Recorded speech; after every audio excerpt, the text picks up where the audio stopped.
teman-teman itu lebih apa namanya, sebentar, kayak lebih detail ya di ruang lingkupnya. Kemudian di sistematika penulisan, kalau sistematika penulisan itu dia per bab ya, dari bab 1 dan seterusnya ya. Nah ini contoh ya, saya hanya mencontohkan, tapi ini terkait dengan SDM ya. Saya tidak mencontohkan semuanya, ini hanya gambaran saja secara umum. Contoh judul ya, misalkan pengaruh kompetensi dan motivasi kerja terhadap kinerja guru. Ya, misalkan di sini ada 3 variabel. Yang pertama adalah kompetensi, yang kedua adalah motivasi, yang Y-nya adalah kinerja. Nah, ini contoh judulnya. Kemudian ini desain penelitiannya, ya desain penelitian, ya. Kemudian ini adalah kerangka berpikirnya. Jadi teman-teman boleh membuat seperti yang tadi untuk kerangka berpikir dengan desainnya, tapi boleh juga membuat seperti ini dan ini untuk kerangka berpikirnya. Jadi bacanya sama ya. Apakah ada pengaruh X1 dengan Y? Apakah ada pengaruh X2 dengan Y? Apakah ada pengaruh X1 dan X2 terhadap Y? Nanti kasih keterangan di sini. Ya. X1 ini variabel bebas, X2 variabel bebas. Terima kasih. Yang Y-nya serikat. Kemudian tambahkan di sini kutipan dan teorinya. Ya.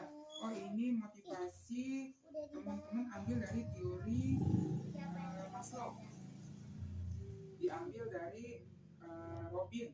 Nah, ini bukunya Robin, anggap aja gitu ya. Nah, ini teori Michel diambil dari siapa gitu ya. Jadi tuliskan teori siapa berikut dengan kutipan. Kutipannya kan pakai bendera itu, biasanya kan dia langsung ya. Langsung gitu kan kutipan itu kan. Ya, dalam kurung tahun dan halaman ya. Kemudian kita lanjutkan.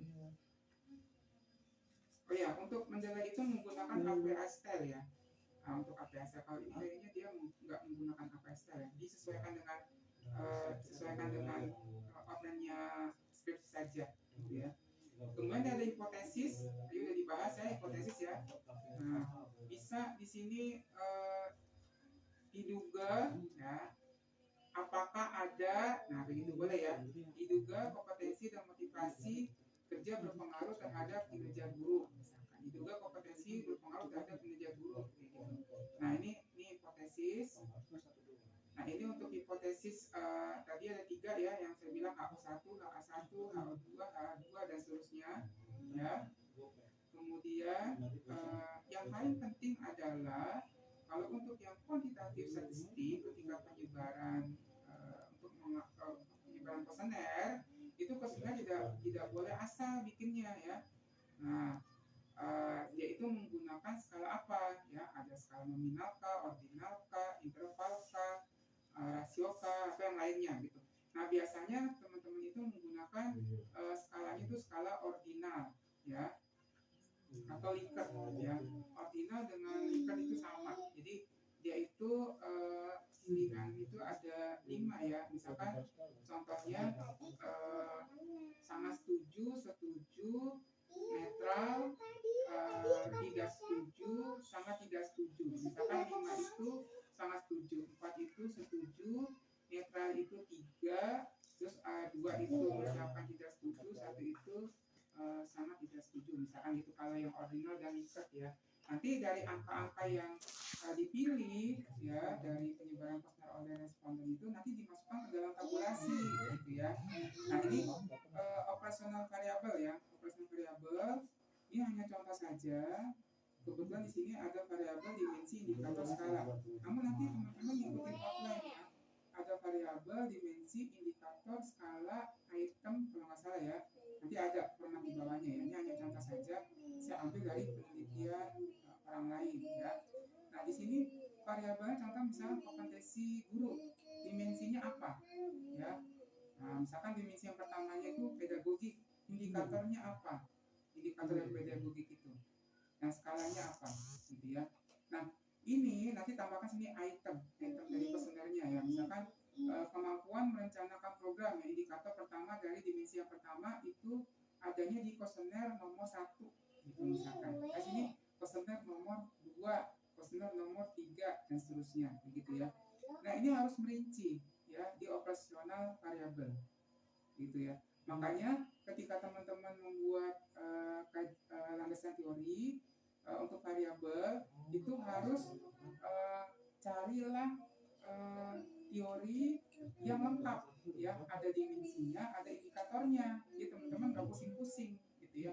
Atau teman-teman bisa cari di Google, misalkan teman-teman mau cari dimensi indikator kinerja, ya udah cari aja dimensi dan indikator untuk variabel kinerja. Nanti muncul itu ya file-file berupa skripsi, jurnal dan sebagainya. Teman-teman bisa ambil dari situ ya. Karena teman-teman tidak boleh asal dalam bikin, tapi nanti untuk hal ini nanti bisa sambil berjalan ya, ketika nanti bimbingan nanti akan saya arahkan. Nah, gitu. Kemudian ini untuk yang variabel kedua, motivasi ya. Nah, ini dia sama ya, dimensi indikator skala ya. Kemudian ini variabel yang Y-nya kinerja ya, variabel dimensi indikator skala. Nah, ini bentuk dari bentuk dari kuesionernya ya.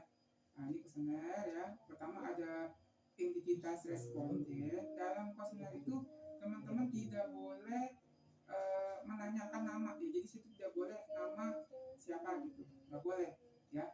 Karena di dalam kuesioner itu responden itu tidak menyebutkan nama, dirahasiakan ya. Nah, jadi cukup data responden misalkan pendidikan, umur, jenis kelamin ya, apakah status pernikahan, misalkan jumlah anak tanggungan dan seterusnya gitu ya. Ini contoh saja ya, nanti disesuaikan dengan kuesioner teman-teman ya, seperti itu. Ini gunanya untuk apa? Ini gunanya nanti masuk ke dalam data statistik deskriptif ya, tidak masuk ke dalam SPSS tapi masuk ke dalam statistik deskriptif. Jadi dari sekian responden itu, sekian persen itu lulusan S1, sekian persen itu lulusan D4, sekian persen lulusan D3 dan seterusnya gitu ya. Nanti masuknya ke sana. Jadi sebelum bentuk dari kuesioner yang isian ordinal tadi atau lingkar tadi, teman-teman bikin ini identitas responden penelitian. Nah, ini baru masuk nih ya, masuk ke dalam kuesionernya ya. Nah, ini ada cara pengisiannya, teman-teman taruhkan di sini. Nanti si respondennya tinggal menceklis saja. Ini kalau teman-teman bentuknya cetakan ya, menyebar kuesioner secara cetakan. Nah, kalau sekarang kan udah ada teknologi ya, teman-teman bisa menggunakan Google Form ya, boleh saya izinkan menggunakan Google Form. Nah, nanti meskipun teman-teman menggunakan Google Form, untuk yang format manual ini tetap dilampirkan ya, dilampirkan di lampiran skripsinya ya, seperti itu untuk kuesioner. Jadi teman-teman tetap bikin format manualnya ya, untuk dilampirkan. Nah, kalau yang manual tinggal diceklis gitu. Nanti teman-teman direkap nih, responden 1 untuk item pertanyaan pertama itu jawabnya apa? 1 misalkan, atau 3 misalkan, atau 5 misalkan. Nah, nanti teman-teman direkap ya, di tabulasi. Nanti akan saya unjukkan tabulasinya ya. Nah, ini contohnya ya, untuk yang variabel berikutnya, Nah, ini yang tadi saya bilang ya. Jadi teman-teman itu kenapa harus mencari teori yang lengkap, karena kaitannya nanti ke sini gitu ya, kaitannya nanti ke kuesioner, ke operasional variabel nanti ya. Nah, misalkan nih di sini ada dimensi yang pertama, kebutuhan fisiologis, taruh. Dimensi yang kedua, kebutuhan terhadap keamanan, taruh ya. Dimensi yang selanjutnya, taruh. Nah, ini indikator dari sini kan. Misalkan di sini ada indikatornya kebutuhan sandang, kebutuhan pangan, kayak gitu-gitu. Nah, ini ada di indikator, makanya carinya yang lengkap. Jadi saya taruhnya terpisah biasanya indikatornya ya. Nanti saya contohkan lebih lanjut ketika bimbingan ya. Nah, ini membuat pertanyaan ya, bukan pertanyaan sih sebenarnya, pernyataan ya, membuat pernyataan di kuesioner. Jadi kuesioner itu bukan pertanyaan tapi pernyataan. Jadi dari pernyataan yang ada di kuesioner itu apakah si responden itu memilih sangat setuju, setuju, netral gitu ya, ataukah tidak setuju atau sangat tidak setuju dari pernyataan yang teman-teman sampaikan di kuesioner ya. Beda dengan pertanyaan. Kalau pertanyaan kan si responden menuliskan jawaban dengan bebas ya. Kalau pertanyaan, kalau itu kan dia memilih gitu. Kemudian, nah ini contoh tabulasinya ya, scoring dari masing-masing tadi kuesioner. Ini responden pertama, kedua, ketiga dan seterusnya. Ini dari tadi item-item pertanyaan gitu ya. Dia memilihnya apa untuk variabel kompetensi yang X1. Maka sini ada K1, K2, K3, K4 dan seterusnya ya. Untuk variabel kompetensi. Nah, ini untuk variabel motivasi ya, ini responden 1, 2 dan seterusnya. Di sini ada motivasi untuk item pernyataan yang pertama ya, motivasi yang pertama, yang kedua dan seterusnya ya. Yaudah, kakinya ya, bikin tabulasi ya, ada 3 tabulasi dan ini pun harus dilampirkan ya, tabulasinya harus dilampirkan. Jadi teman-teman nggak bisa asal-asal ya kayak gitu, nanti akan saya cek gitu. Nah, ini untuk penginputan SPSS ya, teman-teman sebenarnya bisa ya belajar. Sekarang teknologi udah canggih ya, bisa belajar dari YouTube ya, tutorial untuk mengolah data menggunakan SPSS. Tapi saya sarankan ketika teman-teman udah membuat dalam bentuk Excel, sebenarnya teman-teman tinggal tarik aja ya data Excel tadi ke dalam SPSS. Nanti tinggal pilih poin-poin yang akan menjadi keluaran dari pengolahan data menggunakan SPSS tersebut. Dia lebih simpel. Nah, ini ada cara-caranya saya infokan ya. Ini contoh lainnya ya. Untuk open variable, ada di sini variabelnya apa, ada konsepnya. Ini konsepnya ini maksudnya adalah definisinya ya. Kemudian di sini ada dimensi, ada indikator, ada skala, ada nomor kuesioner ya. Tapi teman-teman ikuti outline yang ada di DSI ya, outline-nya. Nah, ini bentuk kuesioner boleh seperti ini atau boleh seperti yang tadi ya, bebas. Nah, ini kemudian ini penelitian relevan ya. Penelitian relevan ini teman-teman tadi udah dibahas ya, nomor, nama, judul ya, persamaannya apa, perbedaannya apa, simultannya apa ya. Kemudian teman-teman bisa mencari jurnal-jurnal itu dengan menggunakan aplikasi Hersings Publish or Perish ya, atau POP. Ini saya kasih di link Google Drive. Coba saya klik. Ini kelihatan nggak link Google Drive-nya? Nah, teman-teman saya taruh di sini ya. Di sini ada nanti saya kasih link Google Drive yang isinya ada search tadi aplikasi search jurnal di sini. Nanti teman-teman tinggal tinggal diinstal aja POP ininya ya. Di situ tinggal di next aja. Ya, di sini ada petunjukan watermark dengan Imatrai. Coba saya tutup dulu.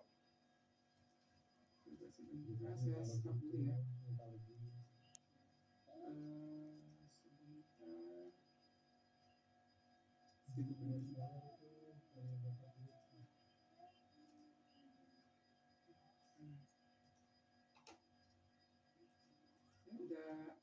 Udah install ya sebentar.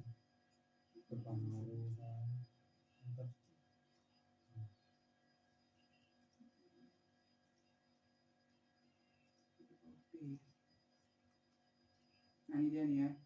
Nanti bentuknya seperti ini ya. Kelihatan nggak? Kelihatan nggak aplikasinya? Hersings Publish itunya. Halo, teman-teman. Oke, sebentar. Hah? Lihat nggak? Ya, lihat. Oh, sebentar.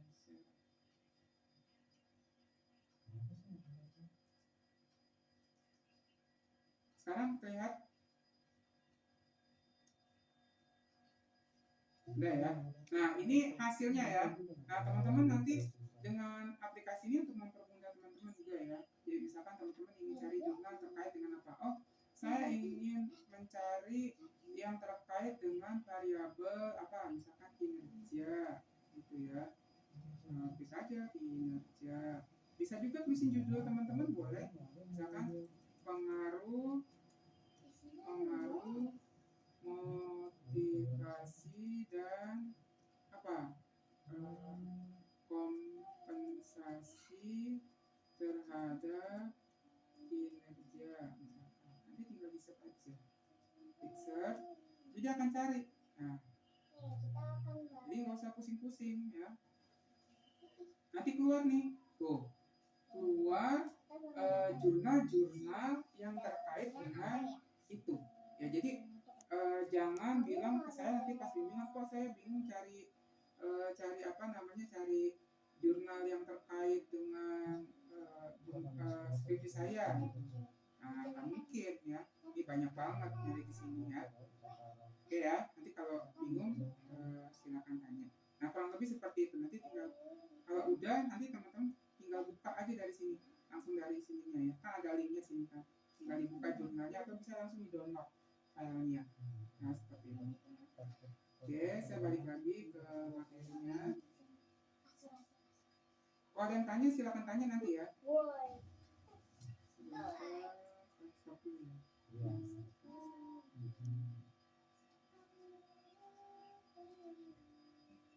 Oke, masuk lagi ke materi ini. Oke ya, nanti lagi ke materi ininya, skripsinya. Nah, ini formatnya seperti ini ya, seperti yang saya contohkan tadi. Kemudian untuk parafrase nanti di akhir aja ya.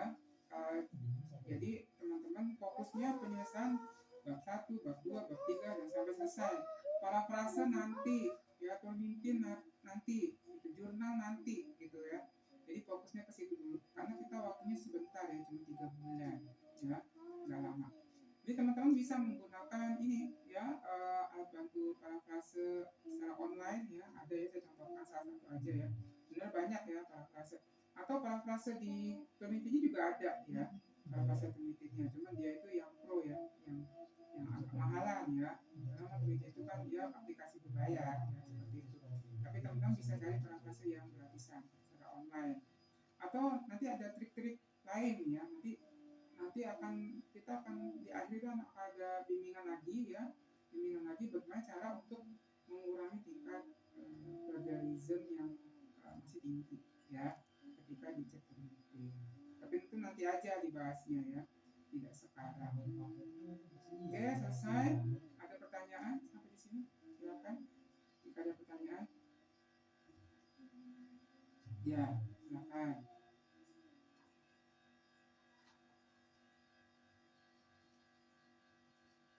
Oh, BC. Oke.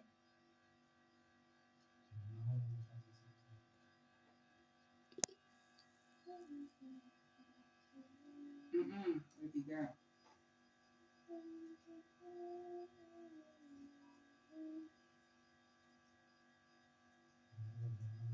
Ini untuk konsentrasi teman-teman kan udah ada ya. Teman-teman konsentrasinya apa aja?